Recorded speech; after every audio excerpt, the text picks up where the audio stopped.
તમારા ગામ આજુબાજુમાં કોઈ દાદા દાદી માડી કે એ બધા હોય ને તો એમના મને નામ સાથે મોકલતા રહેજો કોમેન્ટમાં. હું કોશિશ કરીશ કે એમની સુધી આવીને આવી જૂની વાતો અથવા તો કંઈક એવી વાત કે જે આજનો સમય છે આજના લોકો સુધી પહોંચે. કેવું કાપડું પહેર્યું છે, કેવું ઓઢણું ઓઢ્યું છે, એના ઉપરથી નક્કી કરતા કે આ બેન કઈ જ્ઞાતના છે, આ બેન કેવા છે, એનું વ્યક્તિત્વ કેવું છે.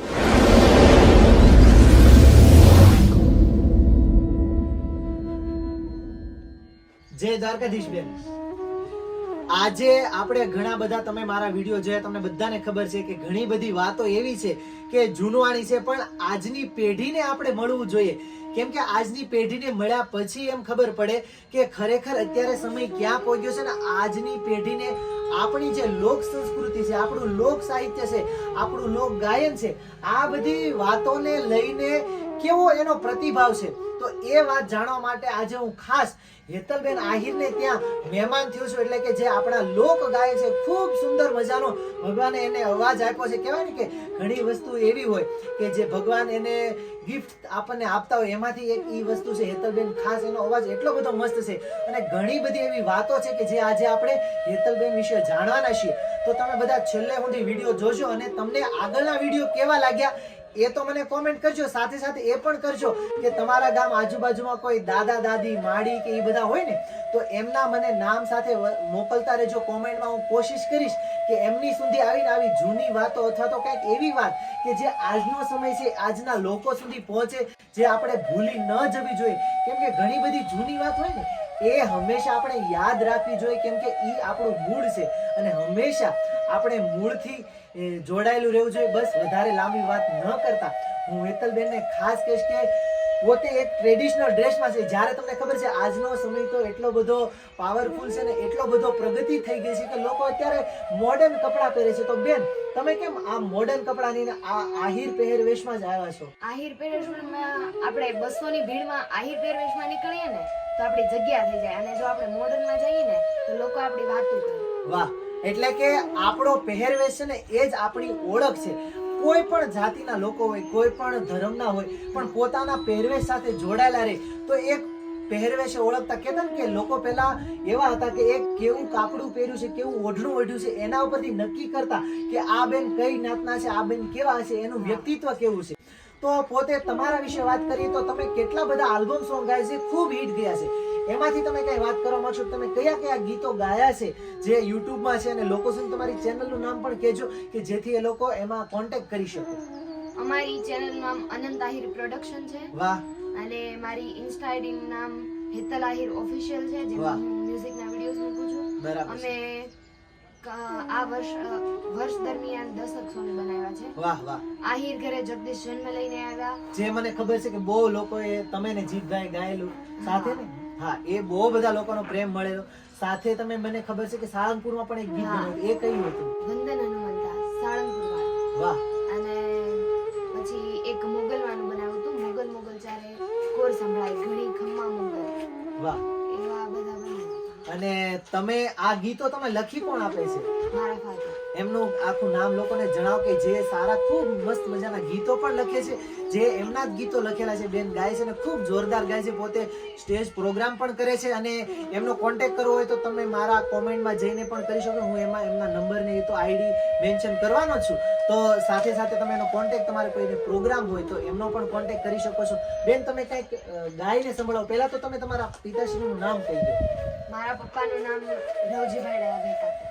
વાહ, જે ખૂબ સુંદર મજાના ગીતો લખે છે. તમે કંઈક સંભળાવો, ઓડિયન્સને કંઈક સંભળાવો. એવું તમે હોય તો સાળંગપુર વાળા હનુમાન દાદાનું જ કંઈક ગીત સંભળાવી દો.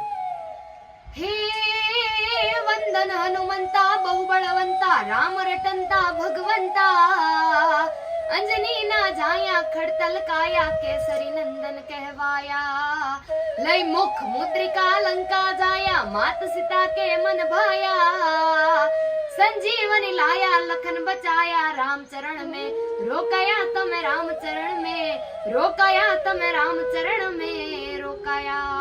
વાહ, ખૂબ સુંદર અવાજ કે આપણને સાંભળીને જ મજા આવી જાય. તમને બધાને બેનનો અવાજ કેવો લાગ્યો એ મને કોમેન્ટમાં જરૂર ને જરૂર મોકલજો કે બેન કેવું સુંદર ગાય છે.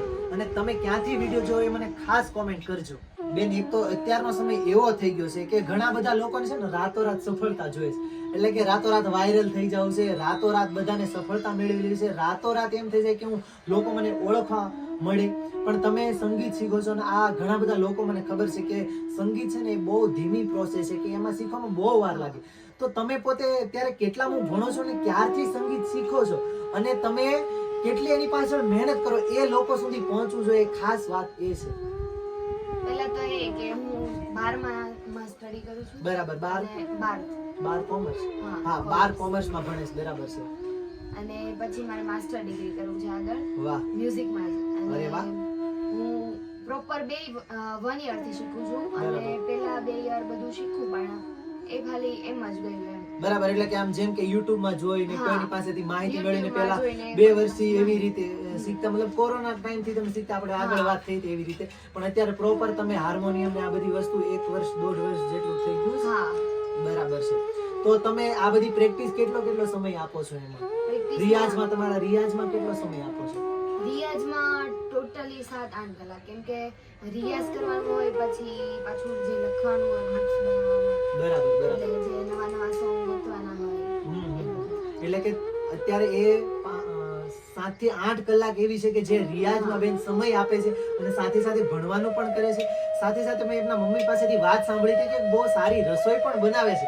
એટલે આ બધું છે ને એ કોઈ દીકરી કે બેન જ કરી શકે કે જેને આખું ઘર મેનેજ કરવાનું હોય, આખું ઘર વ્યવસ્થિત સંભાળીને રાખવાનું હોય, જેમાં એને ઘર વ્યવસ્થિત સુંદર રીતે સજાવટથી માંડીને ઘરમાં રસોઈ કરવાનીથી માંડીને પોતે પોતાના કરિયરમાં અને ભણવામાં પણ ધ્યાન આપે છે અને ભણવામાં પણ ખૂબ સારા મતલબ માર્કથી પાસ થાય છે, ખૂબ સારા માર્ક આવે છે.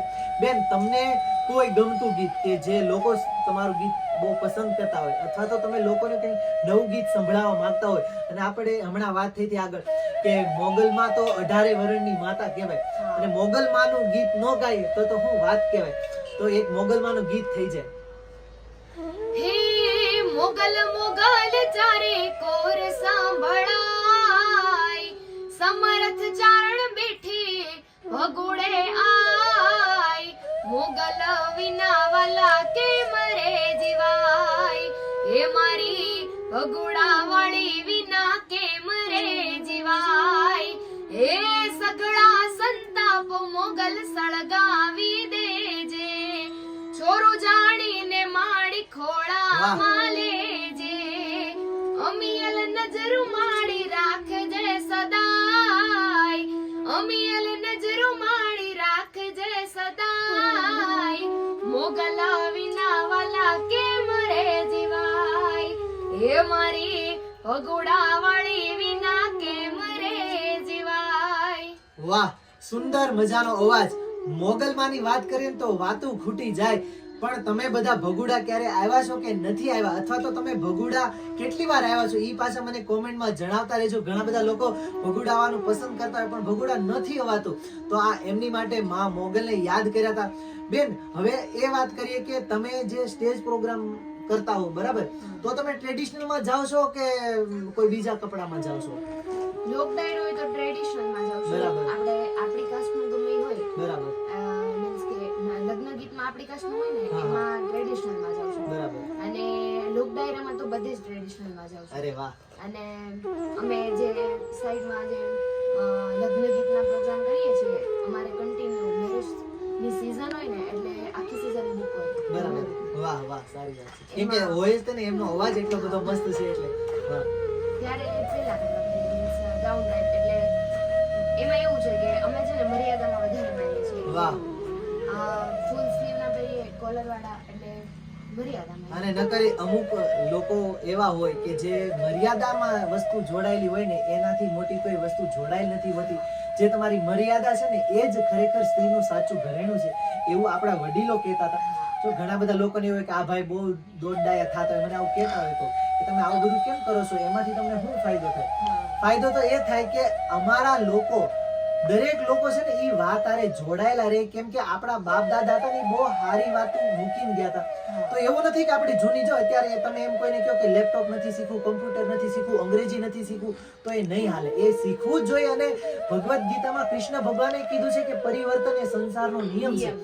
એ આપણે કરવું જ જોઈએ, પણ અમુક આપણી પરંપરા છે ને એની હારે આપણે જોડાયેલું રહેવું જોઈએ.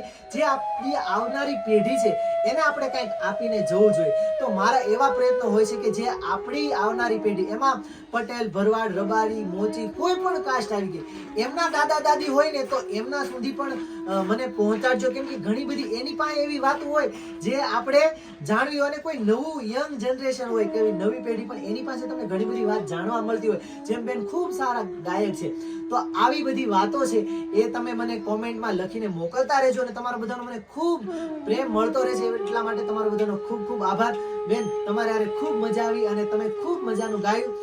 જય શ્રી કૃષ્ણ, જય દ્વારકાધીશ. જય દ્વારકાધીશ. અને તમે બધા પાછા ફોલો કરતા રહેજો, જેથી મારો નવો વિડીયો આવે ને ત્યારે તમને બધાને ખબર પડે કે જ્યારે નવો વિડીયો આવે એટલે તમે બેલ આઇકન પણ દબાવી દેજો.